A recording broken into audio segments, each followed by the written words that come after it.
e no nosso programa, no nosso Correio da Manhã da Guarabira FM. Rafael Sá. Pajé, muito obrigado. Olha, conosco o doutor Emerson Morishita. Eu tenho que treinar o nome toda vez, até a gente ficar bem familiarizado, né? Mas o doutor Emerson está aqui mais uma vez. Bom dia, é um prazer muito grande recebê-lo. É médico oftalmologista aqui na cidade de Guarabira, sempre às quintas-feiras. Ele está trazendo novidades para a cidade nos atendimentos que faz na clínica e também passando aqui na rádio para fazer esclarecimentos, tirar dúvidas sobre saúde dos olhos, da visão, que é muito importante. Doutor Emerson, bom dia, satisfação recebê-lo. Bom dia, Rodrigo, bom dia, Rafael, todos que nos ouvem. Prazer meu estar aqui, podendo trazer informação e esclarecimentos a todos que nos ouvem. É verdade, muito importante. Nós temos muitas demandas, porque os assuntos são muito diversos, mas Rodrigo, ele vai introduzir um assunto que agora há pouco foi tema de um apelo de uma cidadã no programa. Eu acho que tem tudo a ver a gente fazer um link sobre isso. Tudo a ver, Rafael, verdade. Doutor, um forte abraço, bom dia aos amigos ouvintes da Guarabira FM. A gente agora há pouco estava falando sobre esse apelo dessa senhora lá na cidade de Cuitegi. O marido dela passou por procedimento cirúrgico no coração, teve que fazer cateterismo também, vários procedimentos, e agora vai ter que fazer um procedimento, uma cirurgia de catarata. Um olho ele já perdeu já, segundo os médicos, e o segundo já está comprometida já por conta da catarata, a sua visão. Doutor, existe alguma relação para poder fazer uma cirurgia, já que ele fez do coração, e agora para fazer esse procedimento de combate à catarata, como é que funciona? Pode ser feito essa cirurgia de catarata? Em primeiro lugar, vale a pena esclarecer que Sim. A catarata é a terceira maior causa de baixa de visão na terceira idade. Só que ela é uma causa de baixa de visão reversível através da cirurgia, né? No caso E destacando a idade desse senhor, tem 62 anos de exatamente. idade. No caso do ouvinte, a senilidade muito provavelmente tem a ver com a origem do desenvolvimento da catarata, tá? Vale a pena ressaltar que a catarata, para esse tipo de público, não tem relação direta com a doença cardiológica, certo? Bom, normalmente como é feita a cirurgia de catarata? A cirurgia de catarata hoje em dia é um procedimento eletivo, ou seja, não exige internação. Anestesia local, seja com anestésico local ou com colírio, tá? E alta imediatamente após o procedimento cirúrgico. No caso do paciente, quando ele tem uma comorbidade, como é um quadro cardiológico, então existem alguns cuidados que devem ser tomados para o planejamento da cirurgia. Ou seja, deve ser feito em ambiente cirúrgico, preferencialmente hospitalar, porque ele precisa de uma retaguarda, tanto de anestesista como do pós-operatório, para monitoramento das funções cardiológicas, as funções de pressão arterial, o controle geral dos cuidados gerais. Mas, assim, em geral, devido à comorbidade, não haveria uma contraindicação para o procedimento. Muito pelo contrário, há uma indicação funcional porque ele já perdeu um olho. Ou seja, ele tem um olho único que ele precisa reabilitar para ele poder ter uma qualidade de vida melhor, mesmo com essas comorbidades. Agora, ela relatou que houve uma perda, e aí a dúvida é, tem reversão, doutor? Quando se relata, não está vendo mais, não chegou, perdeu o olho. E aí, volta? Tem como voltar? Em geral, as perdas visuais normalmente não são reversíveis, né? Só que, assim, precisa ver, nesse caso, qual que foi a origem dessa perda para que o mesmo não ocorra no olho bom remanescente dele, né? Quer dizer, pode passar? O outro olho também pode ser prejudicado? Sim, dependendo da doença que originou essa perda visual, se for alguma doença sistêmica, por exemplo, que não depende exclusivamente do olho, ele pode ser acometido sim no olho remanescente pela patologia e gerar perda visual. Por isso que é importante ele operar essa catarata, porque isso vai permitir que o médico tenha melhores condições de visibilidade do fundo de olho, execute exames com melhor qualidade para chegar a um diagnóstico mais preciso e fazer até uma predição do que pode acontecer. Ou seja, você vai tentar melhorar as condições não só de qualidade de função dele enxergar, mas as condições de exame para o médico oftalmologista. Então é fundamental que se indique essa cirurgia de catarata para esse paciente, apesar das comorbidades que ele apresenta, para fazer uma prevenção para que não ocorra perda visual no olho que ele tem como remanescente. Agora, de onde é que vem a catarata, doutor? Por que ela chega? Por que ela acomete a gente? Então, primeiro que vocês sabiam que catarata não é exclusividade da terceira idade. Pode ter catarata mesmo num recém-nascido, que é a catarata congênita, né? Então, em todas as faixas etárias dos pacientes a gente pode detectar catarata. Na terceira idade, a catarata ela é originária de um processo oxidativo, ou seja, o metabolismo do cristalino ele é alterado e com isso ele não consegue manter a transparência que ele tem na juventude. Então, a maioria dos casos é senil. Outros casos que podem gerar catarata são casos associados, por exemplo, a traumas, doenças sistêmicas como doenças do metabolismo podem também afetar o cristalino, a transparência e gerar catarata. Doenças inflamatórias, por exemplo, gerada que a gente chama de autoimune, por exemplo, uma artrite reumatoide, um lúpus, também podem aumentar a incidência de catarata. Você pode mandar também sua pergunta, 32711155 através do nosso WhatsApp, tirar todas as dúvidas aqui com o Dr. Emerson, ele que está passando hoje na nossa emissora, atendendo, daqui a pouquinho a gente vai passar esse agendamento que você pode fazer. Doutor, de quanto em quanto tempo é importante visitar o oftalmologista? Olha, a importância é para todas as faixas etárias, né? Se o paciente não tem uma patologia que pode gerar um agravo na qualidade de visão, geralmente o recomendável é uma visita anual, tá? Se nesse exame anual nós detectamos alguma alteração, geralmente a gente pede para essa frequência ser maior, a cada 6 meses, por exemplo, se ele tem alguma doença ocular que pode progredir. Existe uma idade para o uso de óculos ou é quando se precisa, ou tem uma idade mínima recomendada? Então, o uso do óculos é muito importante. Não só, isso não ocorre só para os pacientes assim, adultos e na terceira idade. Mesmo pacientes assim, na primeira infância, 2, 3 anos de idade, geralmente é fundamental que, se caso ele necessite de óculos, ele já use o óculos para evitar um mau desenvolvimento do sistema visual. O ouvinte na live também pode deixar seu recado comentando aqui na nossa programação. O ouvinte dizendo aqui, doutor, faço uso de celular por conta do trabalho e, infelizmente, à noite, olha só, à noite no quarto, quando vou dormir, ainda assisto muita coisa para dar o sono. Essa tela ligada e o quarto escuro prejudica a minha visão? Olha, eu diria que indiretamente, não é o efeito da tela, mas a atenção que se dá ao ficar focalizando na tela, você diminui o piscar, ou seja, você lubrifica menos o olho, vai ficar com uma sensação de olho seco. Isso pode, a grosso modo, gerar alterações visuais e até alterações da superfície do olho. Sem contar também que a tela, o estímulo visual é um estímulo excitatório, então ele vai ter um distúrbio do sono decorrente também dessa exposição excessiva às telas. Porque antigamente, Martins, se dizia assim, esse menino assiste muita televisão, vai terminar ficando cego, né? No nosso tempo era a televisão. O televisor, quando chegou, era o grande entretenimento que a gente tinha. Então, você vai cegar de tanto assistir. Rafael, hoje a gente está com as telas na mão, né? Então leva para a cama, tem gente levando até para o banheiro, para todo lugar, enfim, estamos lá com a tela. E essa tela, doutor, exatamente, é a tela que tem luz. Então, muita gente pergunta se isso ofende. O senhor deu uma explicação agora que não está diretamente ligado, mas tem uma participação, né?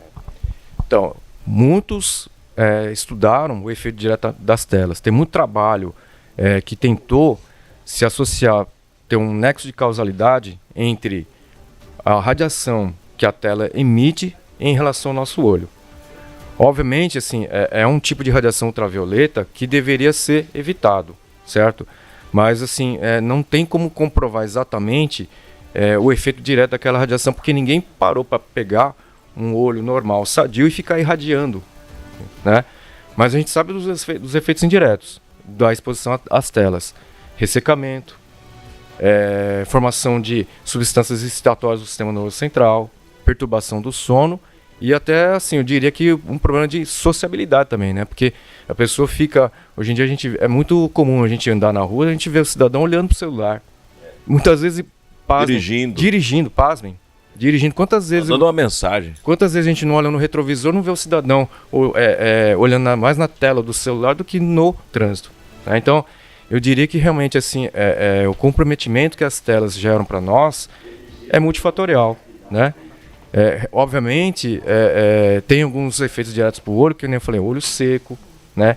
Causa estrabismo, porque a gente fica mais focado na parte de perto do que para longe.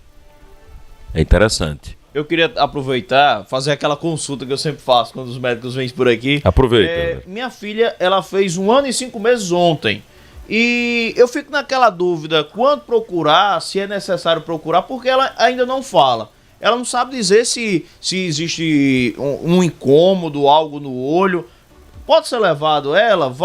O profissional vai conseguir identificar algo na criança, mesmo com 1 ano e 5 meses? Rodrigo, é uma pergunta interessante, né? Como é que a gente sabe que uma criança que não é verbalizada, ela está com deficiência visual ali? Então, são alguns sinais. Por exemplo, se você percebe que a criança está ficando estrábica, olho torto, que a criança tropeça muito, que a criança tem alguma opacidade, algum esbranquiçamento ali no globo ocular, são sinais de que provavelmente essa criança pode estar apresentando problemas visuais. A criança pequena, na primeira infância, ela não refere sintomas. Então a gente vai estar mais atento aos sinais. Mas por incrível que pareça, a gente consegue perceber que essas crianças têm uma dificuldade de interpretar a imagem através de alguns testes. Existem testes feitos por eletroestimulação ou com cartas de imagem que são feitas especificamente para a gente avaliar a capacidade daquela criança enxergar. Em crianças não verbalizadas, não alfabetizadas, às vezes a gente exibe alguns desenhos, alguns objetos que é para fixar a atenção do olhar. Se a criança não fixa, é sinal de que ela está com uma baixa de visão. Tudo bem. Interessante. Demais. Lembrar a todo mundo que está nos acompanhando, o Dr. Emerson atende em Guarabira. A sua clínica com profissionais, atende pelo nome da Oftalmocenter, na cidade de Guarabira. O telefone do WhatsApp para você agendar é o 99104-1971, 9104-1971, e ele está hoje em Guarabira. Então, algumas pessoas que tenham alguma dificuldade, que gostariam de conversar com ele, fazer uma avaliação, e até você que aparentemente não percebeu muita coisa, mas às vezes é o médico que vai perceber, é aquele exame, eu tô bem, mas às vezes é aquele exame que você... Porque tem gente que nunca foi, né? Então já 40, 50, 60 anos, já são idades assim que acendem um alerta, né? Então as pessoas podem procurar o Dr. Emerson hoje, na cidade de Guarabira, na Oftalmocenter. Lembro também que essas demandas que nós estamos trazendo aqui são demandas muito populares, menos complexas, mas que não impede que nós tenhamos a oportunidade de outro dia entrar em outros assuntos mais complexos, né? E, doutor, ainda continua sendo na sua clínica a miopia um dos carro-chefes? Eu particularmente, assim, o meu campo de atuação maior é no tratamento da miopia, né, em todas as idades. Eu tenho uma formação de cirurgião de miopia já há mais de 20 anos. Inclusive eu chefio um setor, né, de cirurgia de miopia, não aqui na Paraíba, no estado de Pernambuco, onde eu dou assistência e dou o treinamento para os médicos em formação. Então, sobre o meu guarda-chuva, tenho lá pelo menos uns 12 médicos em formação que estão se aprimorando para poder operar com excelência a miopia. A miopia, doutor, para quem ligou o rádio agora, para quem está na live agora, o que é que é? Como é que a gente sabe que fulano sofre de miopia. A miopia é a dificuldade do cidadão em chegar para longe, né? Então, quando o cidadão está olhando lá para longe, não identifica a placa de trânsito, né? O amigo dá aquele tchau, ele não responde. Se eu tirar meu óculos, eu não enxergo o senhor aqui na minha frente. Olha aí, miopia.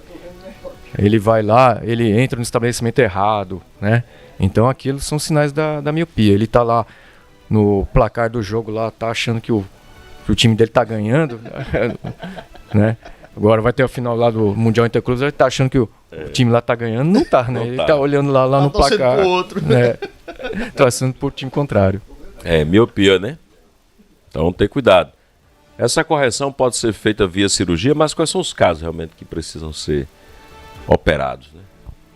Então, a miopia, ela pode ser abordada, segundo o consenso da Sociedade Internacional de Cirurgia Refrativa, consenso que a gente opera os pacientes acima de 21 anos de idade, né, e que tem o grau comprovadamente estável há pelo menos um ano, né. Só que existem uma faixa etária que a gente aborda, desde os 21 anos até os 55 anos de idade. Então não é só o paciente adulto jovem, mas pacientes que têm uma idade um pouquinho acima também podem ser elegíveis para cirurgia. E em alguns casos também, por incrível que pareça, até crianças, o Rodrigo falou de criança, né?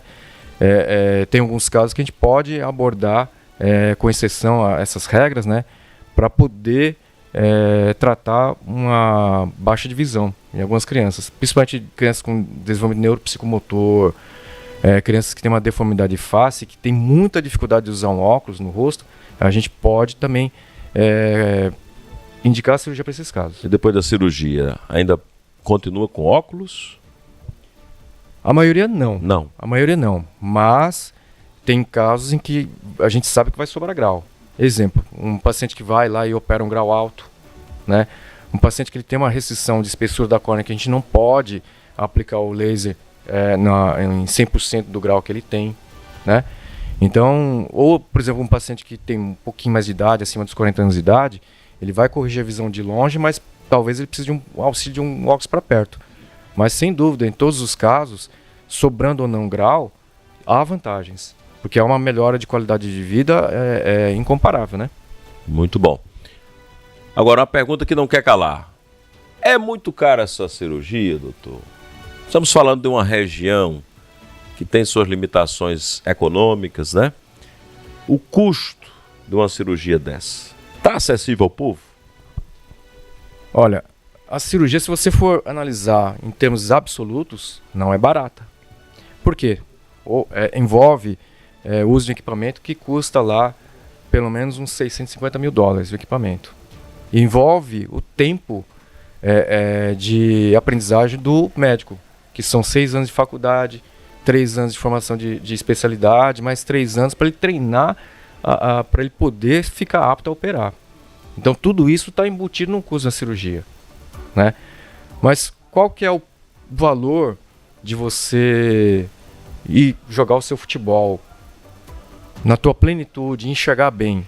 Qual que é o valor de você colocar o seu capacete na sua moto e o capacete não entortar o óculos? Qual que é o valor de uma noiva entrar lá no altar, olhar lá para quem está lá na igreja e enxergar lá o rosto, a felicidade dos amigos e parentes que estão lá? Qual que é a felicidade, né, de um esportista que vai lá na academia, que está lá fazendo o seu crossfit, o seu treino, e não está embaçando óculos? Qual que é a felicidade de um estudante de faculdade, de uma universidade, está lá na sua aula, olhando ali na projeção ali, enxergando a sua plenitude, né? Qual que é o preço de uma pessoa que está lá se maquiando na frente do espelho e não está precisando do óculos? Quantas vezes a gente não via essa cena, né? Então eu costumo dizer que a cirurgia tem um valor absoluto e tem um valor relativo. Se for analisado desse ponto de vista, o valor relativo é barato. Porque se você for trocar de óculos 3, 4 vezes, você supera o valor que você gastou numa cirurgia. Então, o valor de uma cirurgia, ele não é um gasto, ele é um investimento em qualidade de vida, né?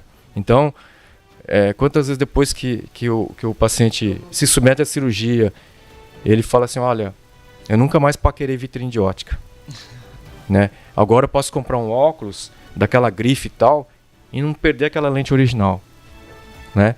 Tem casos que eu tenho pacientes que tinham um grau alto, 9 de miopia, e o outro olho tinha um pouco menos, mas ela tinha muita dificuldade de quando ia fazer o óculos, ela não conseguia fazer no grau total, né?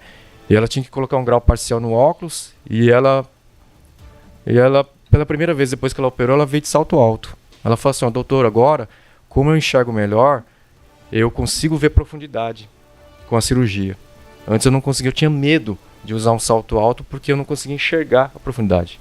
Então esse é o preço da cirurgia. Resumindo, é muito barato. Segundo o nosso Martins, visão não tem preço, né? Com certeza é barato. Saúde não tem preço. Saúde não tem preço.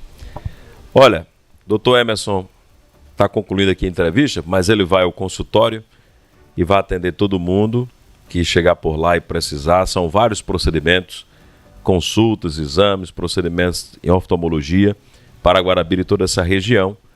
Então você pode ter acesso a esses recursos avançados de diagnóstico, de tratamento das doenças oculares na Oftalmocenter em Guarabira, José da Cunha Rego, 220, próximo ao Hospital Regional. O telefone, que é o WhatsApp, 99104-1971, 99104-1971. Você pode procurar ainda hoje, tá bom? E se não conseguir hoje, a gente sabe que essa correria do Natal, Ano Novo, você pode fazer seu agendamento pós-recesso, né? Começar 2024 com uma meta, cuidar da sua visão. Mais que uma meta, uma atitude, uma prática, uma realidade. Então procure o Dr. Emerson e outros profissionais que tem na clínica. Busque e seja feliz, enxergar esse mundo tão bonito, né? Que Deus fez pra gente. Então, muito obrigado, doutor Emerson. Feliz Natal, né? Feliz Ano Novo pro senhor, eu que pra sua agradeço família e sua equipe. O convite, né? Sempre que me chamar, estarei aqui, né? Queria desejar a Rafael, Rodrigo, Pajé, todos do estúdio e principalmente todos da audiência um Feliz Natal, um ótimo 2024, cheio de saúde, cheio de luz, e que se precisar de luz, a gente tenta ajudar vocês a atingir, a conseguirem chegar com luz. Muito obrigado. O Natal sendo do outro ponto de vista. Com outro ponto de vista. Rodrigo, vai lá. E olha, Rafael, já que a gente